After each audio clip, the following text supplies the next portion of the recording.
ನಮ್ಮ ಜೀವನದಲ್ಲಿ ಕೆಲವರು ವ್ಯಕ್ತಿಗಳು ಬಂದಿರ್ತಾರೆ ಮಕ್ಕಳು. ನೀವು ಎಷ್ಟೇ ಒಳ್ಳೆ ಊಟ ತಿನ್ನಿ, ಒಂದು ಪಾಲಕ್ ಪನ್ನೀರ್ ಅಂತೆ, ಪನ್ನೀರ್ ಟಿಕ್ಕಾ ಅಂತೆ, ಪನ್ನೀರ್ ಮಸಾಲ ಅಂತೆ, ರಸ್ಮಲಾಯಿ, ಹೋಳಿಗೆ ಊಟ, ಬೂಂದಿ ಚಿರೋಟಿ, ಲಾಡು, ಈ ಥರದ್ದು ಏನೋ ಒಂದು ವಿಶೇಷ ಖಾದ್ಯ, ಒಂದೊಳ್ಳೆ ಪಲಾವ್, ತರಕಾರಿ ಪಲಾವ್, ವೆಜಿಟೇಬಲ್ ಪಲಾವ್.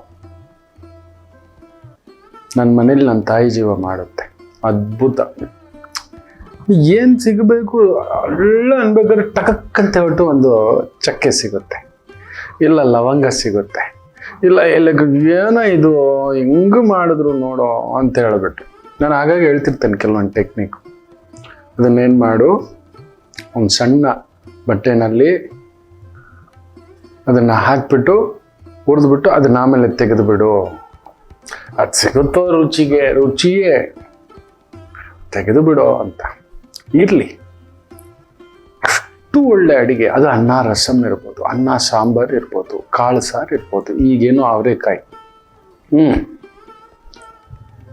ಆದರೆ ಎಷ್ಟೇ ಒಳ್ಳೆ ಅಡಿಗೆ ಅಂತ ಅನ್ನಿಸ್ಕೋಬೇಕು ಅಂದರೆ ಅದರಲ್ಲಿರುವ ಉಪ್ಪೇ ಕಾರಣ. ಕಣ್ಣಿಗೆ ಕಾಣಿಸಲ್ಲ ಅದು ನೋಡಿ, ಒಂದು ಇಷ್ಟು ಅದೊಂಚೂರು ಇಲ್ಲ ಅನ್ಕೊಳ್ಳಿ, ರುಚಿನೇ ಅನ್ಸಲ್ಲ, ರುಚಿಯೇ ಅನ್ಸಲ್ಲ. ಇಷ್ಟು ತಿನ್ಬೇಕು ಅಂತ ಬಂದವ್ರು ಯಾಕೋ ಒಂದು 4 ಸ್ಪೂನ್ ಶಾಸ್ತ್ರಕ್ಕೆ ತಿಂದ್ಬಿಟ್ಟು ಎದ್ದು ಬಿಡ್ತಾರೆ. ಅಪರೂಪ ನನಗೆ ಉಪ್ಪು ಖಾರ ಸ್ವಲ್ಪ ಗೊತ್ತಾಗಲ್ಲ. ಅದನ್ನ ಅಭ್ಯಾಸ ನನ್ನ ಅಜ್ಜ ಮಾಡಿಸಿದ್ರು. ಊಟದಲ್ಲಿ ರುಚಿ ನೋಡಬಾರ್ದಪ್ಪ ಅಂತ ಹೇಳೋರು.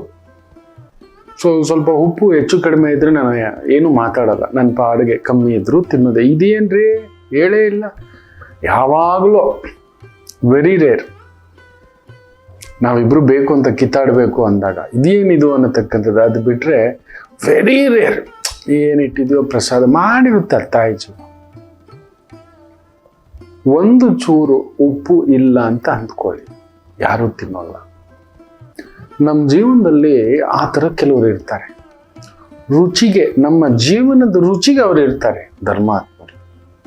ನಮ್ಮ ನೋವು, ನಮ್ಮ ಬದುಕು, ಪ್ರತಿ ಹೆಜ್ಜೆಗೂ